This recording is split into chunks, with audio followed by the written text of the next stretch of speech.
You say no one's paying attention. I think we should blame the patients. I think it's the patient's fault for not spending longer looking at the screens. If they'd paid more attention, then none of these problems would have existed. If the doctors had artificially increased the waiting times, then maybe the patients would have spent longer watching the ads and maybe bought the Viagra-flavoured breath fresheners or whatever it was.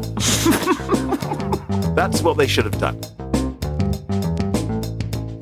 Smashing Security, episode 380, Teachers TikTok Targeted, and Fraud in the Doctor's Waiting Room, with Carole, Theriault and Cluley. Hello, and welcome to Smashing Security, episode 380. My name's Cluley. And I'm Carole, Theriault. Hello, Carole, how are you?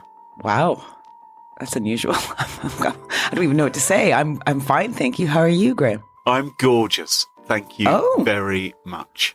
Okay. Yeah. Well, as we do this remotely, I don't get to enjoy that glow. I got married at the weekend. You did. I didn't know if you were going to say anything. Well, I did. And you were there. I was. Well, yeah, at the party. It wasn't like I was marrying you, despite the rumours. Turns out it was a super spreader. We've already found out someone had COVID at the party. Oh, don't. Some people will find out by listening to this podcast, Carole. Well, let's just hope. Someone we're both very close to as well. Oh, boy. Yeah, so fingers crossed. Anything else you want to say about getting married this weekend? Congratulations to you both, by the way. Thank you very much. No, I'm good. Okay, let's kick this show off and thank this week's wonderful sponsors, 1Password, Fanta, and the MWise Conference 2024. It's their support that help us give you this show for free. So coming up on today's show, Graham, what do you got? I'm going to talk about $1 billion fraud that was just waiting to happen. Billion, okay. And with me, we are heading to middle school to see what the kids are up to when no one's looking. Plus, we have a featured interview with 1Password's Jason Meller, where we look under the hood of 1Password with extended management. All this and much more coming up on this episode of Smashing Security. Now, chums, let me take you across the big pond to the windy city of Chicago, Illinois, where once upon a time there was a company called Outcome Health. And it was a health technology startup founded by a couple of bright-eyed entrepreneurs, Shadra Agarwal and Rishi Shah, not to be confused with Rishi Sunak, who possibly is looking for a new job very, very soon. But the two of them, Agarwal and Shah, along with their sidekick and chief financial officer, Brad Purdy. They set up this company, Outcome Health, and they thought they had a brilliant plan to take the world by storm. Okay. Right? Okay, so they're doing health stuff somehow. Okay. Well, yeah. What their idea was doctors' waiting rooms. Now, Carole, you must have been hanging out in a doctor's waiting room from time to time. Maybe after the party the other day, we might have more reason to hang out and go and visit the doctors. I'm not sure. But their grand idea was, it's pretty boring, isn't it? Being in a doctor's waiting room, waiting to be seen by a GP.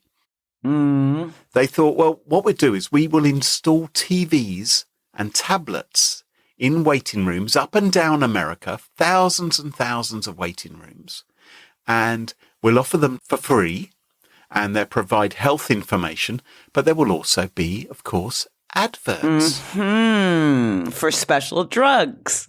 Right, because you can run educational content on these screens, so that's wonderful, and the doctors will like that, and it replaces all those posters and pamphlets and other things, but, it brings a digital element to this, and we've got this captive audience who can be advertised to.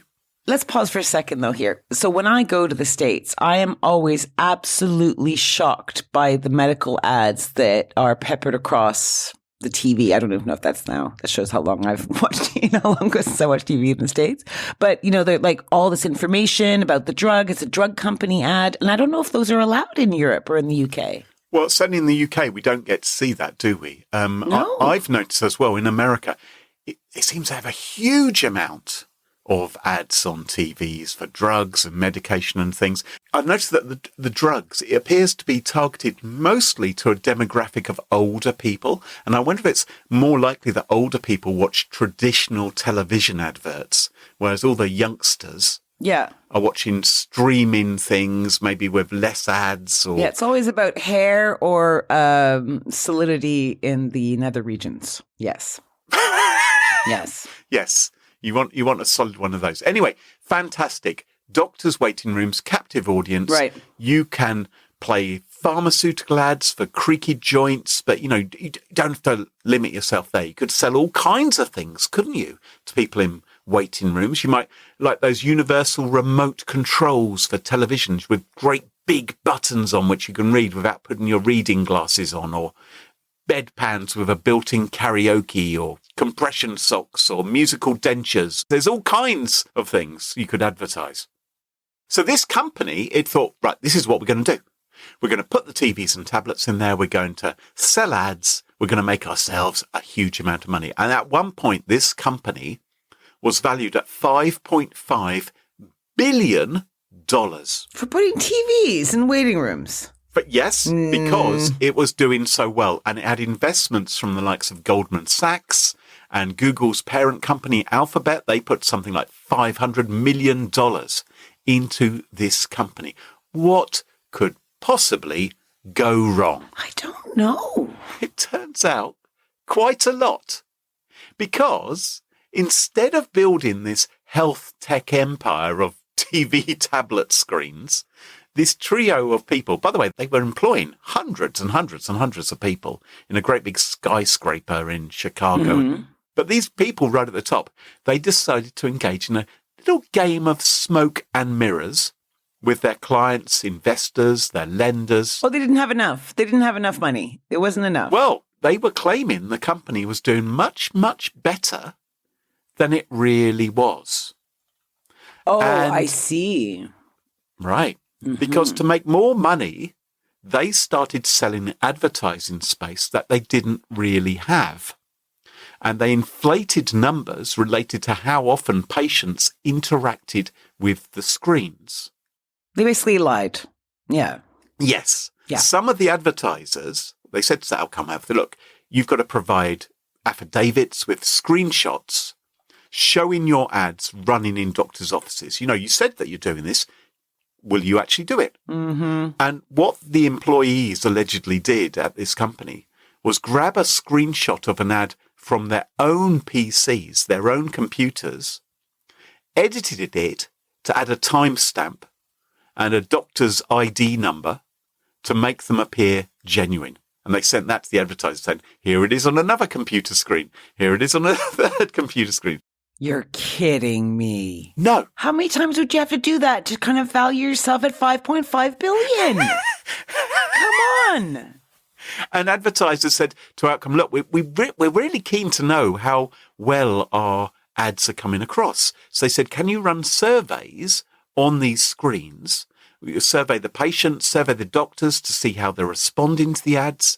And you'll be surprised to hear that these surveys got very little response from people. Not many people engaged with them.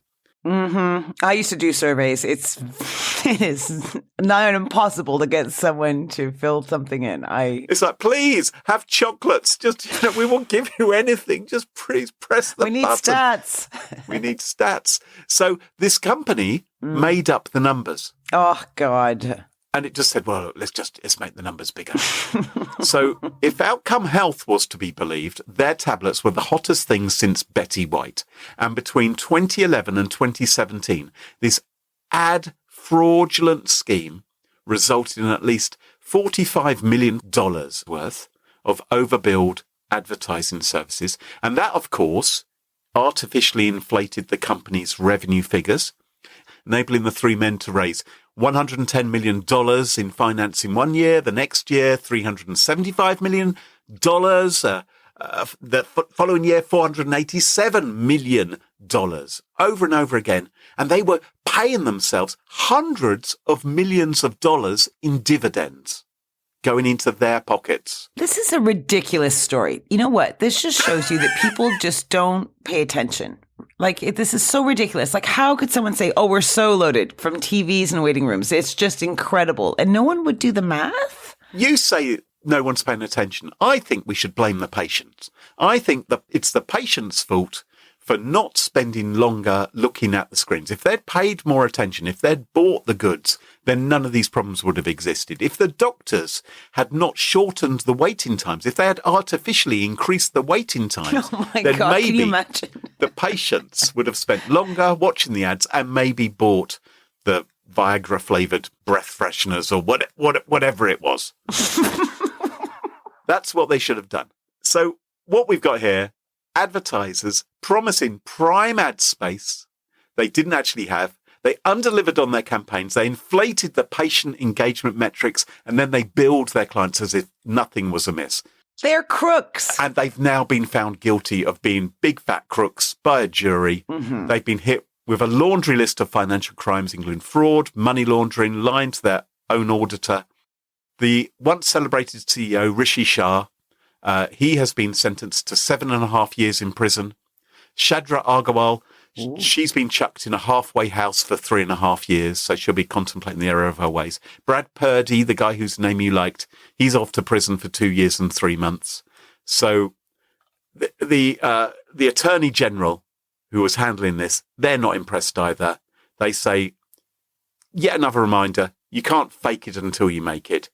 It's not acceptable for any business to do this or any technology startup just because it's easy to lie with statistics and when you're a digital tech company about how successful you are and what you're doing. Don't do it because eventually chances are you will get found out. Thank you so much, Graham, for that. I'm sure our listeners out there are thinking, oh, I was contemplating doing something this stupid. Well, it sounds like a fine business idea, doesn't it? Does it? Does it? Just lying? No, they could have just had a fine business. Well, no, not that bit. Not that bit. But the initial idea of having screens in doctors' surgeries with ads, with ads and things. I mean, it doesn't sound a terrible idea to me. It's just they got a little bit over enthusiastic maybe and told a few porcupines.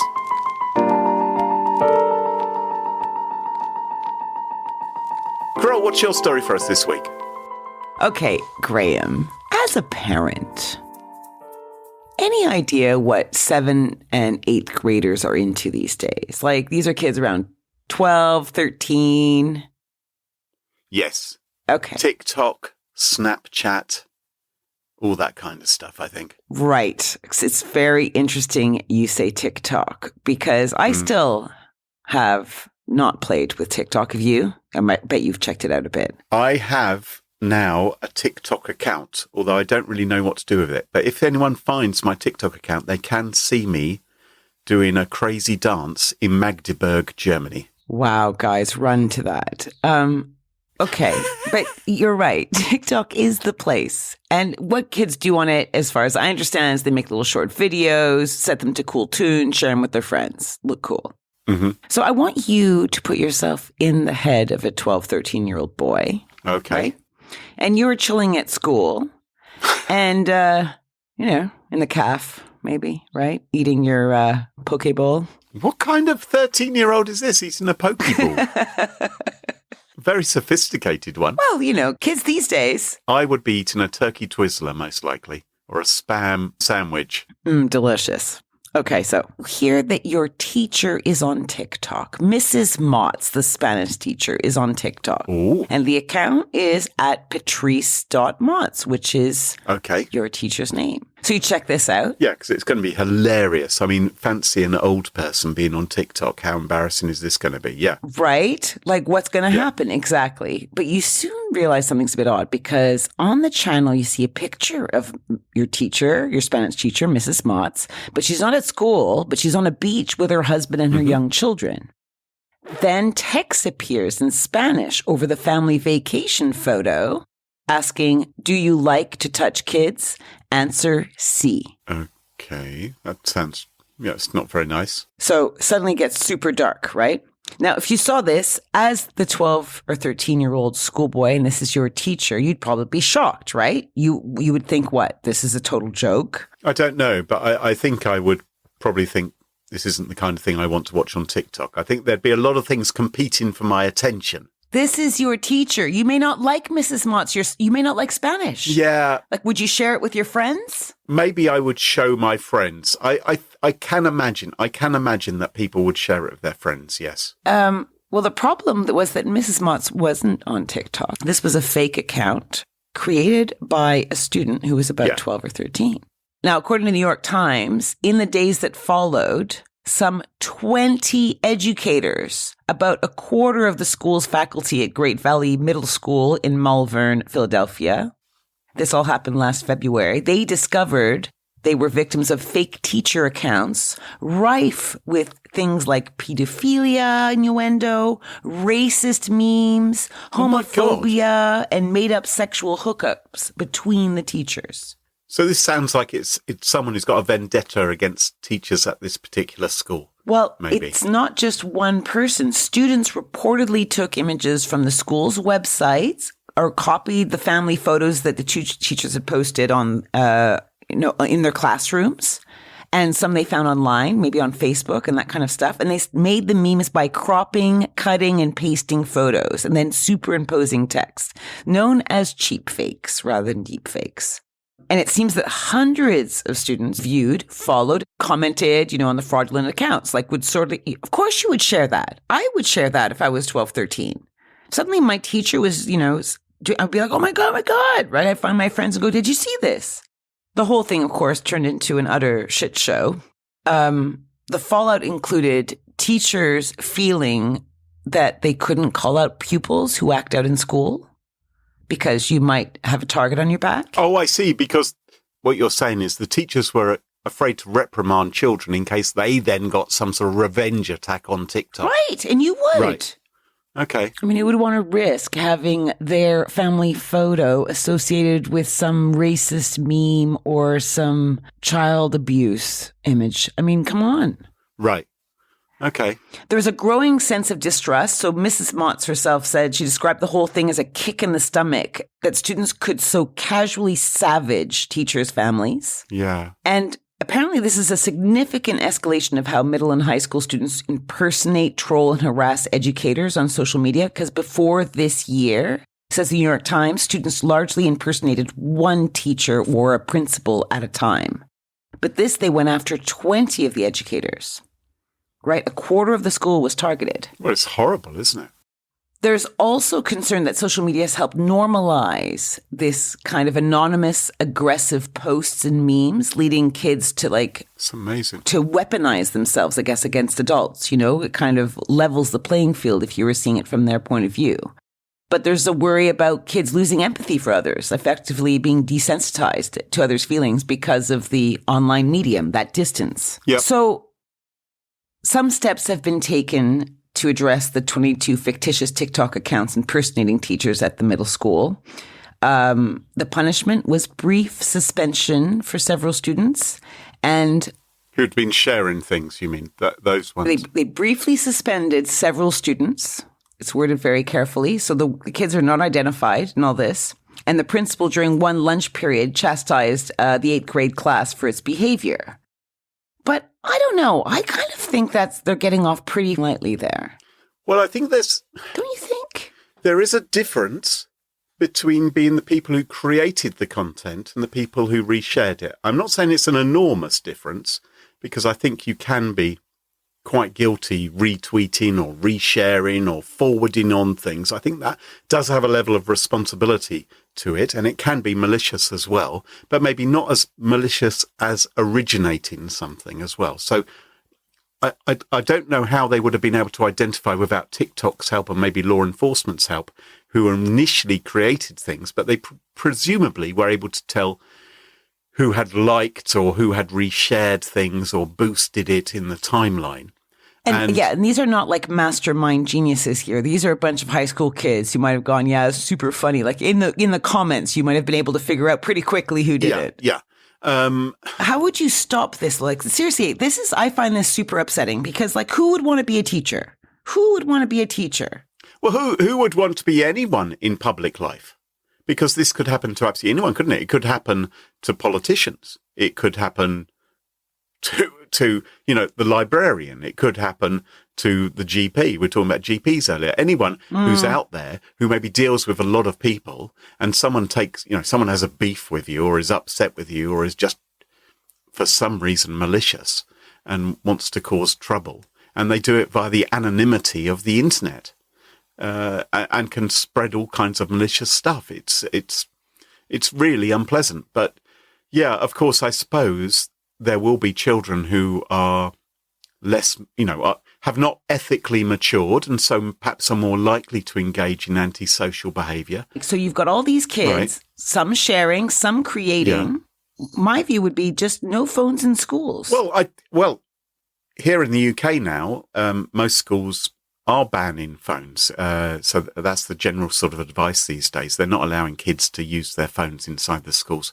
I don't know what it's like across America. But it doesn't actually get rid of the problem, though, does it? Because, of course, much of this communication can happen outside of school hours. And No, but it's just like the temptation. You've just gone to class. Mrs. Motz yelled at you. You're raging with shame and whatever, decide to show her, who's boss. so I've got a different tag, which is what on earth are TikTok doing about this? Why are TikTok allowing people to post stuff which is slanderous or Yeah, totally. is going to encourage people to launch hate attacks against others? I imagine what they'd say is people can report posts if they want to, and they'll investigate. You know what I would do? Every single student that shared this would have to go on, training on digital citizenship and cyberbullying And have their fingers chopped off. on Saturdays for a month, Oh, you're ruthless. Yes, I am ruthless. That's exactly what I would do, because it's just not on. Because ultimately what's going to end up happening? The kids are going to just get taught by AI, because no one will want to be a teacher. And you're going to be sitting in front of a computer with some machine not caring at all what you do. Boy, oh boy. Okay, I'm off my soapbox. Think all security conferences are alike? MWise is different. Built by practitioners for practitioners, MWise is an intimate community of frontline experts who gather in a trusted setting to hear from leading minds in the industry. It's a place where real talk and serious knowledge are shared generously, and where the focus is on practical, tactical solutions that make sense right now. Brought to you by Mandiant, now part of Google Cloud, MWise covers what's most relevant to practitioners. That includes session tracks such as AI, cloud security, threats, intelligence, security operations, and more. The conference is vendor neutral and not sales focused. Even better, you'll get ample opportunity to connect one-to-one, not only with your peers, but with the experts. Be part of something truly special. Join MWise from September 18th, 19th in Denver. Get details at smashingsecurity.com/MWise. That's MWISE. And thanks to MWise for sponsoring the show. Whether you're starting or scaling your company's security program, demonstrating top-notch security practice and establishing trust is more important than ever. Vanta automates compliance for SOC 2, ISO 27001 and more, saving you time and money while helping you build customer trust. Plus, you can streamline security reviews by automating questionnaires and demonstrating your security posture with a customer-facing trust center, all powered by Vanta AI.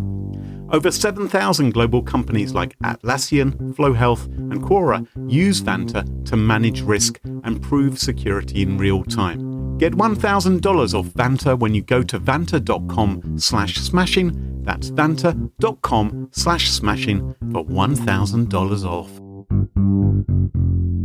In a perfect world, end users would only work on managed devices with IT-approved apps. But every day, employees use personal devices and unapproved apps that aren't protected by MDM, IAM, or any other security tool.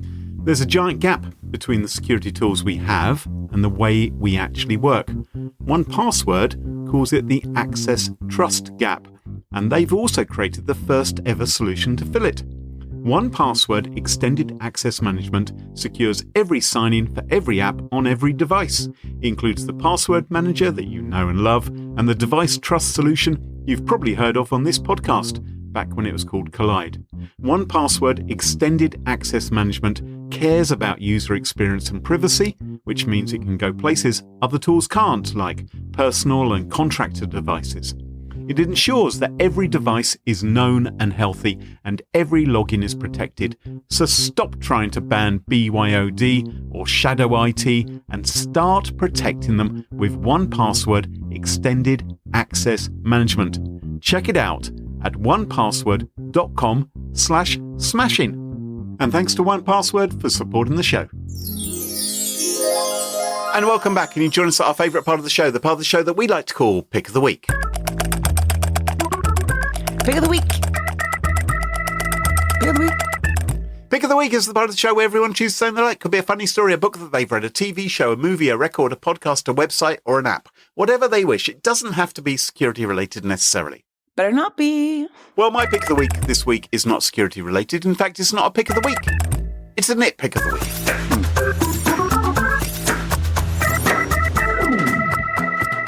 Yes, I've dug deep into my nitpick drawers once again. What an unpleasant image that creates. It's funny that you're saying this. You just got married, as you announced at the top of the show, and you already have a nitpick. It's not a nitpick with my lovely partner. No, it is a nitpick with the English language and a word which I feel should be banned. And it is the word indeed. Indeed. Let me explain. Great telling me this because you're going to hear it a lot Well, now. let me explain in particular where I have a problem. There's been an election in the United Kingdom. I was following it avidly. I had my popcorn. I really, really enjoyed it enormously. The campaigns... Indeed. All right, stop that. The campaigns from the different parties...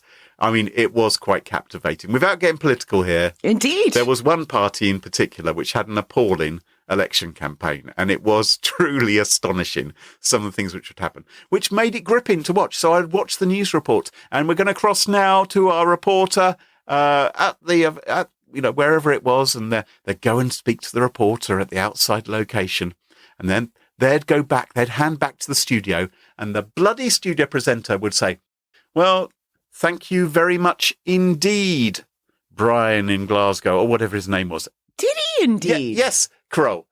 Just stop that. So I don't know why you need to say thank you very much indeed. I think the indeed is something which is only said by radio presenters and TV presenters. Do you indeed? No one else says thank you very much indeed. It is a filler I'm having word. A jolly great time. It is unnecessary. And now I have mentioned it to the listeners of Smashing Security, I expect you all to keep your ears open for this abomination, because it drives me up the bloody wall when it is used. Does it indeed? So, yeah. You're so juvenile. You're such an idiot. Handed me that on a plate. And that is my nitpick of the week. Thank you very much. Indeed. Oh, I just hate it. I hate it. Carole, what's your pick of the week? So Apple TV is currently showcasing a new mini-series of an old classic. Oh, yeah. Presumed Innocent. Oh, that was a Harrison Ford movie or something, wasn't it? Is that right? How long ago? 34 years ago. Yeah. And it's a tale based on Scott Turo's best-selling Legal Whodunit. So in this miniseries, we have Jake Gyllenhaal playing Rusty. Mm-hmm. And Rusty is the hotshot prosecutor and devoted husband and father who finds himself accused of a fellow prosecutor's murder. You know, and he is running around going, preposterous. This is, I had nothing to do with it. But it's soon we find out that he was embroiled in a big lusty affair with this now dead lady lawyer. Right. And so the whole thing, even in the original, was like, did it get too heated and did he lose his temper and kill her? Or is he just a philanderer who's being set up? It's juicy. It's a good plot. And they managed to stretch it out over a TV series, don't they? Well, it's 8 episodes. It's only about 2/3 of the way through. Right. So I'm taking a bit of a risk here, making it my pick of the week. Oh. but I'm really liking Whereas it. I thoroughly investigated the word indeed before Indeed, making it yeah. my nitpick of the week. Let me. The Guardian newspaper gave it only 3 out of 5 stars, kind of saying meh, good acting, but whatever, we know the story. But I'm really gripped because I love how tortured Gyllenhaal is. He really plays it well. He really does that whole, Harrison Ford thing, but his own style of it. You fancy him, don't you? No, I don't think I do. I find him kind of scary. Oh, okay. Yeah, I think I would cross the road if he was walking around the street. I don't. Okay. Yeah. And also, I like how much the wife, played by Ruth Negga, who I love, but she's really complicated character. And she's talking. She doesn't know what to do. Should she leave him? Should she stay? And she keeps getting updates on the latest twists of what's going on, and it's interesting. Anyway, so it gets my vote. It's a new miniseries on Apple TV Plus. Presumed Innocent. Make some popcorn, some cocoa, sit down to a proper old school love triangle mystery thriller. That's my pick of the week. Thank you very much. Indeed. You can just leave it blank. And Carole, you've been chatting to the folks at 1Password this week. Yes, I spoke with Jason Meller all about 1Password with extended management. It's very interesting. Check it out.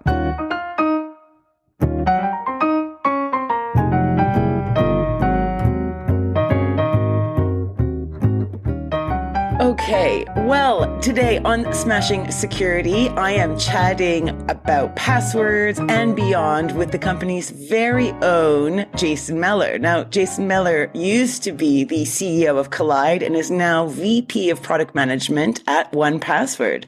Welcome to Smashing Security, Jason. Thank you for having me, as always. So this is not your first rodeo with us. We would love to know if you have any key updates since Collide and 1Password became one. Yeah. So last time we spoke was a few months ago. That was before RSA. So RSA is officially behind us. We had a big splash there where we announced that Collide is part of this new thing 1Password is doing called extended access management. And we're one of the most critical components of it, which is device trust, which is what Collide has been about for over the last year, which is effectively giving companies the ability to block devices if they're not trusted. And for every company, that could mean something else. It could mean they want only their managed corporate purchase devices to access their most sensitive apps. Or we can go all the way down to the nitty gritty. You got to make sure that the device is up to date, that the browser's up to date, there isn't anything sensitive on the device. We can take care of all of that. And not only can we stop those devices from connecting to those apps, we can actually get the end user to fix those problems so that they can regain entry.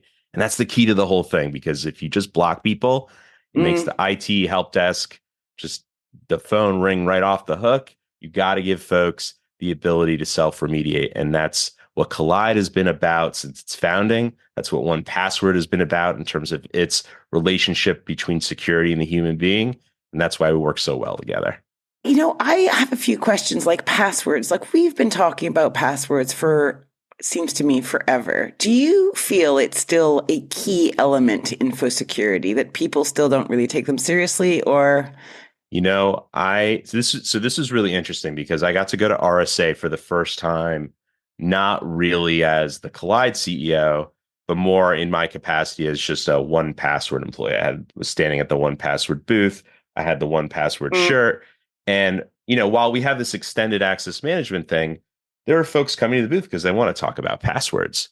And I was just absolutely floored by the amount of people. And these are senior leaders from brands that could say, and everybody would recognize, that are still debating whether it's a good idea to have any management around passwords. Like, oh, is this really? We're unaware that there even is a security product category called enterprise password management. Like, we're in the security space. So we're thinking, 5 or 6 years ahead of the general public.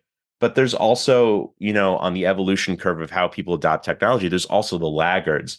And these are folks that are still coming up to speed on that passwords need to be managed. They need to be managed centrally. The users need software to do that well. And that we're still in that educational phase. There's still a ton of enterprises out there that don't have a solution for this. Yeah, and that's really scary even for us that don't work or, run enterprises, because a lot of these companies provide services to us and they hold our information, right? So if they have a bit of a crack in their security, it can impact us, the customers.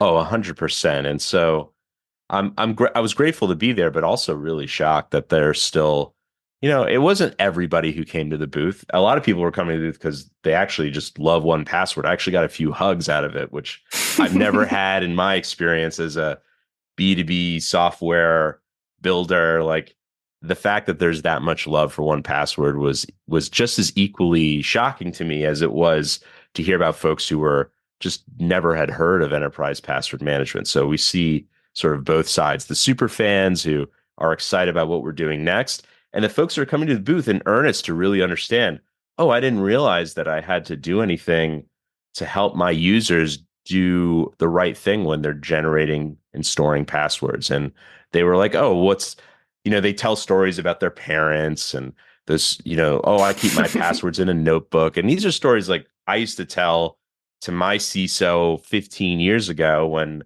those stories felt novel and interesting, but they're still happening. It's still happening out there. It's wild. We might have some listeners out there who are pretty au fait with password security, and they've set rules, right, inside their organization or their enterprise. And, they're making the assumptions employees follow the rules or they're out. Do you feel that people follow those rules? So here's what I like to say to folks who say that, because everybody has a policy. In fact, if you want to pass SOC 2 or any of these other more modern audits, you have to have a policy in order to have the auditor feel okay with your situation. But many organizations stop. At that level, they define a policy.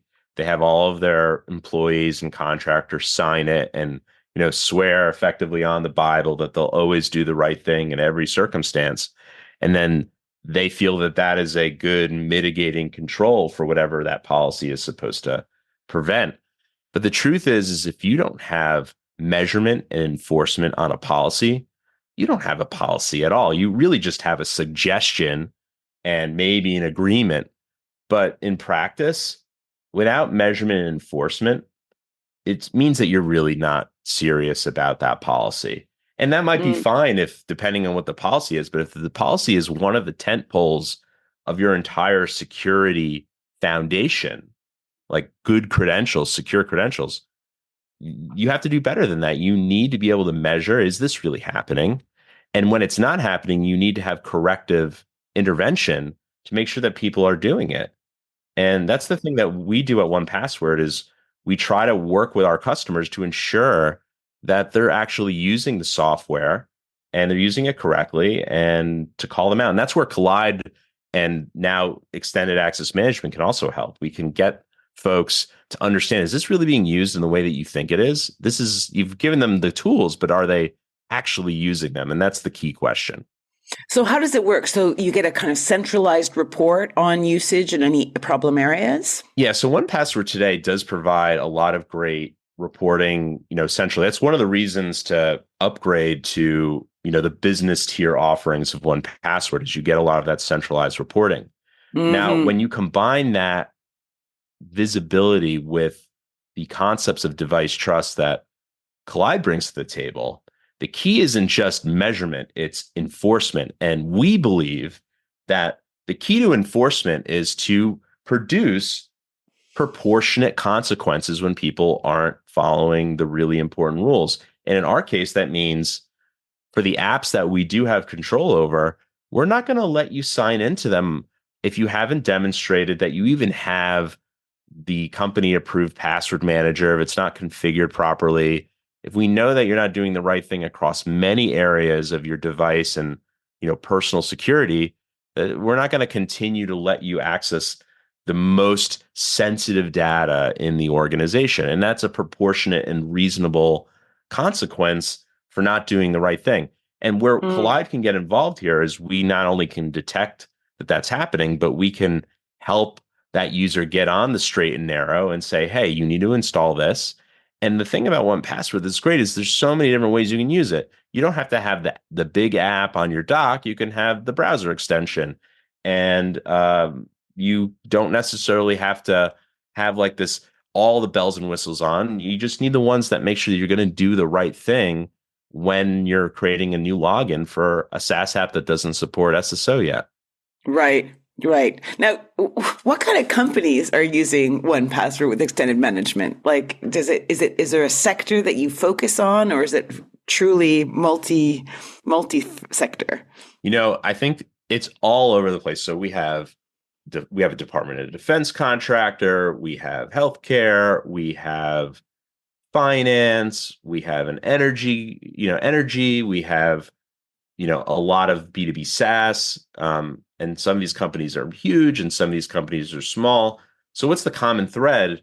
These are all companies that want to go beyond just checking that audit compliance box. They understand that we're living in a new era where the tools and the tactics that we were using before to detect and enforce our security program don't really quite work right. And the things that have changed is that many of us are now working hybrid or working completely remote.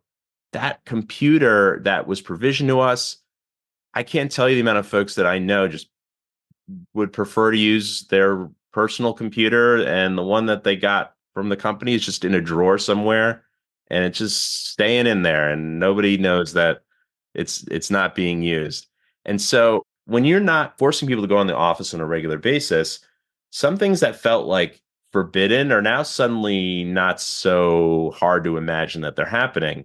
Like, it would be a far cry for me to feel okay with, you know what, I'm going to make the explicit decision to grab my personal laptop and then physically bring it into the office. Like, that feels like there's something about that where it's a bridge too far.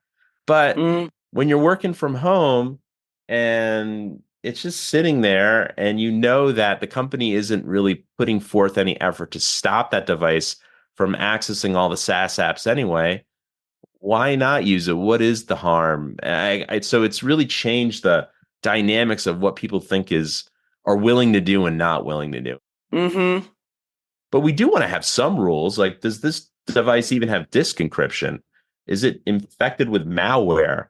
Does it have at least an OS update that isn't going to allow it to be owned remotely, because it's like 5 updates behind? Like, these are basic security hygiene things. And if you can clear that bar, then yeah, some of the apps might be okay on that personal device. And that's the level of nuance that these companies want. They want to take the paradigms and principles of zero trust, which is we should never trust a device until we've evaluated it. And we shouldn't trust the person until we've evaluated their authentication. Let's combine both of those things together. Let's make a good decision every time that combination of objects and people authenticates. And then let's get them to the right apps in the right way based on all of that data and context. And that's what we allow you to do. Mm-hmm. We built this product so that the amount of compromises out in the wild go down, because there's many compromises where the root source of it is an end user is with a totally unmanaged device is doing really, really sensitive work stuff. And it turns out that device gets compromised. They get credentials. They move laterally in the organization. And then the headlines that are generated from that compromise they're embarrassing. They're like, oh, and this employee was just allowed to use their personal device and had all of their credentials on there. They had their password manager on there, and the IT team didn't know about it. Well, most organizations are in that position today, and it's only after the fact, when the damaging headline reaches the front page of the newspaper, that people are suddenly caring about it. Well, there's now an option to solve this problem holistically and deeply within your organization. And the question is, do you want to wait for you or your peers to have that moment? Or do you want to take care of it now, recognizing that this is now has a much higher chance of happening than it ever did before, because the way that we work and your employees work has just fundamentally changed. And we have to we have to do different things now as a result of that. Yeah, I couldn't have said it better. Is there anything that you'd like to add? No, I just want to say to everybody out there who's listening, thank you for the opportunity to talk about this, because this is it's tough building security products out there that don't quite align exactly with what the top priorities are of every organization. We're building something here that really is different in that it takes the best resource that you have to solve problems, which is your employees, and gets them to solve all sorts of problems across IT and security that they could never do before. And that is how we are fundamentally differentiating ourselves from anybody else in the device trust and the zero trust space. We think that empowering end users to be the source of remediation is the key to unlocking this whole category and this whole industry. And if you believe that too, then you should reach out to us, because there's really no one else out there who's made as big of a bet on that as us. Brilliant. And Smashing Security Chums, you can even try it out for yourself, see demos, get questions answered, and there's a special page just for you. All you got to do is go to onepassword.com/smashing. That's onepassword.com/smashing. Jason Meller, VP of Product at 1Password, ex-CEO of Collide. Always a pleasure to speak with you. Thanks so much for your time and expertise. Thank you. Terrific stuff. And that just about wraps up the show for this week. You can follow us on Twitter at SmashInSecurity. No G, Twitter wouldn't ask to have a G. And don't forget to ensure you never miss another episode. Follow Smashing Security in your favourite podcast apps, such as Apple Podcasts, Spotify, and Pocket Casts. And huge thank you to our episode sponsors, 1Password, Vanta, and the MWise Conference 2024. And of course, to our wonderful Patreon community. It's thanks to them all this show is free.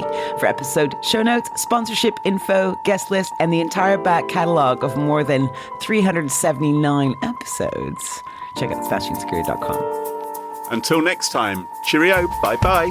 Bye.